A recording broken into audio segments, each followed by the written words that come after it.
It's been said that Wilderness Trail basically makes products that fit every whiskey nerd's dream. Is that true? I'm going to dig into Wilderness Trail small batch and find out. So let's get to it. Hey everybody, welcome back to another episode of the Bourbon Hutch, and thanks so much for joining me on this journey through the world of whiskey. So today we are taking a look at a craft distillery that I've never tasted anything from before, and that is Wilderness Trail. So this is actually a distillery and a product that has been recommended to me multiple times through the channel, through the comments. So thanks to everybody who put this down in the comments below. Wilderness Trail has been around since 2013, so a relatively new craft distillery. But by all accounts, they make great stuff and they take a very sort of scientific and measured approach, which you'll see when we take a look at the stats of this bottle. So this is the Wilderness Trail small batch bourbon. It's got rye in it as the secondary grain. They do have a wheated bourbon, which is the yellow label. This one's the black label. They also have a straight rye whiskey, and they also have a 6-year bottled in bond wheated that I've heard is really quite good. I think that one's right around 70 or 80 bucks though, so a little bit more on the expensive side. So for this one, Wilderness Trail small batch, we are looking at a mash bill of 64% corn, 24% rye, and 12% malted barley. So a good sort of high rye bourbon. It's 100 proof. It doesn't actually say bottled in bond on the bottle anymore, but it essentially is. So it's at least 4 years old, 100 proof, 1 distilling season, meets all the requirements for bottled in bond. This whiskey is non-chill filtered, which it does say on the bottle now. And another great thing about Wilderness Trail is that they have a pretty low barrel entry proof at right around 110. The legal max is 125. So by putting it in at that lower level, they are often keeping some of those richer flavors, and then you don't have to water it down as much to get down to something like 100 proof. So based on all of those stats, it was Jason C over at the Mash and Drum, which if you haven't checked out his channel, I'd highly recommend it. Though if you're watching my small channel, it's a pretty surefire thing that you've seen his content.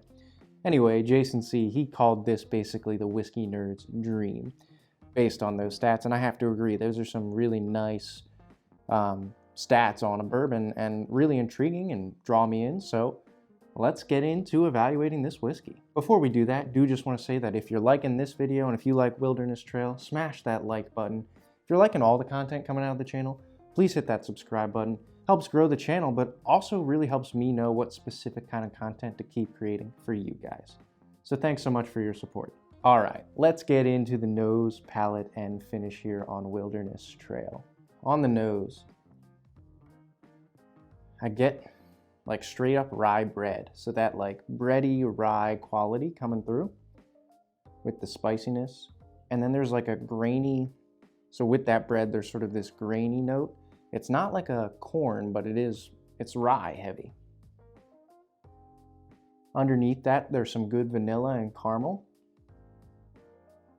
Probably more vanilla, maybe some honey in there too. There is a slight like hay quality. It's not super noticeable and it's not overwhelming by any means, but I think you can sense some of the youth here. But some good honey, great rye spice, good breadiness, sort of a cereal grain kind of note. Not something I've smelled too often before, so it's a little bit youthful, but it is unique. All right, let's get into the palate here. Cheers, everybody.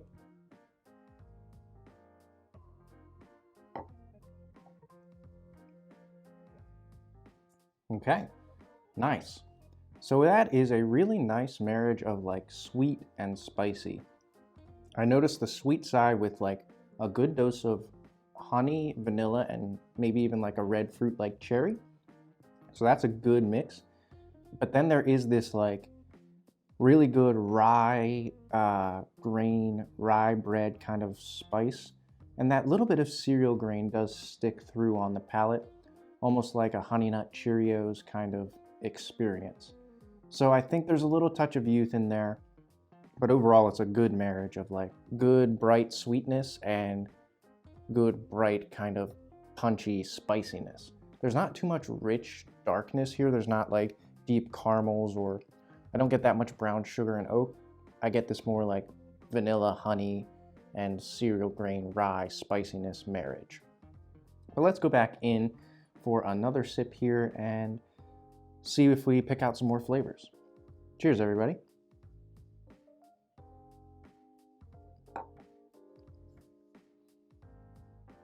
Okay. Mouthfeel wise, it's pretty solid. That non-chill filtration really helps sort of make it more robust. It's not super thick, but it does coat the mouth well. I will say it's kind of an interesting progression. I think it's sort of light on the front palate and not sort of exploding with flavor, but by the mid palate you get this really big like rye spice kick. That graininess and that breadiness come through. Little black pepper, kind of cinnamon. And then I think what really shines here for me is the finish, and probably that non-chill filtration is helping there too. This really nice lingering honey, vanilla, cherry sweetness sticks around. A lot like Honey Nut Cheerios with some cherry in there and a good dose of vanilla. I think the finish is probably the strongest piece of it. So let's go back one more time, take a third sip, really focus on that finish and evaluate that. Cheers.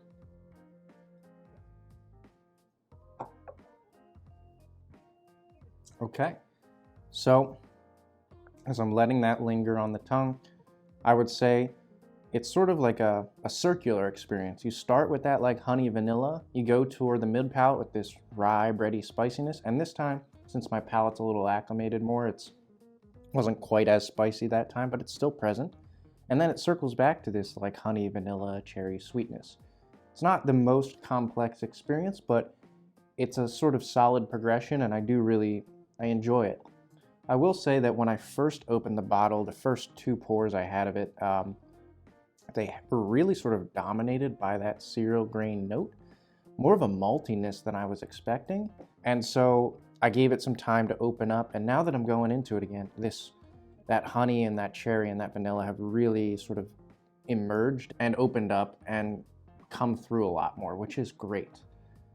Overall, I think it's a really solid experience. I'm gonna go back to the nose here real quick.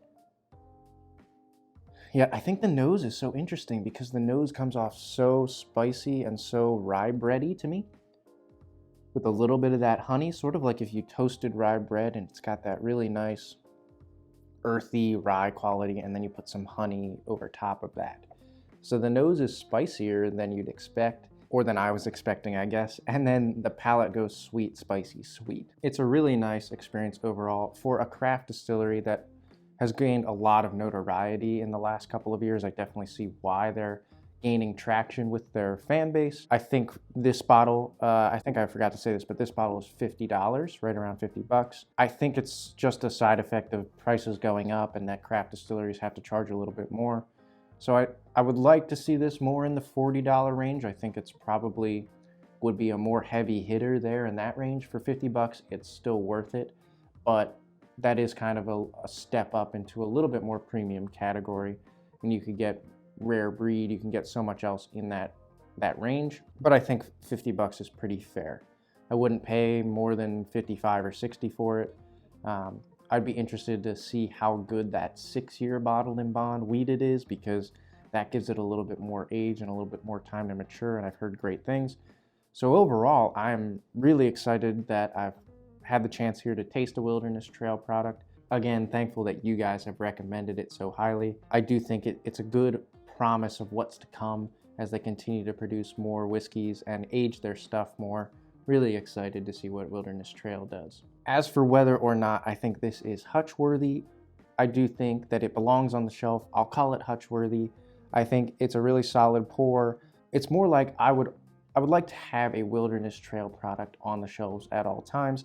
I don't know if once I run out of this, I'll have to replace it immediately. I don't need a backup bottle of it, but it would be nice to have a Wilderness Trail representation on my shelves at all time, and this is a very solid one. All right, I think that about wraps up everything I have to say here about Wilderness Trail Bourbon. Let me know in the comments below what you think. What do you think of this small batch? What do you think of the wheated? How about the rye? Let me know what you think of Wilderness Trail overall and what's your favorite product from them. Until I see you guys again for another video, all I can say is keep drinking good whiskey and cheers.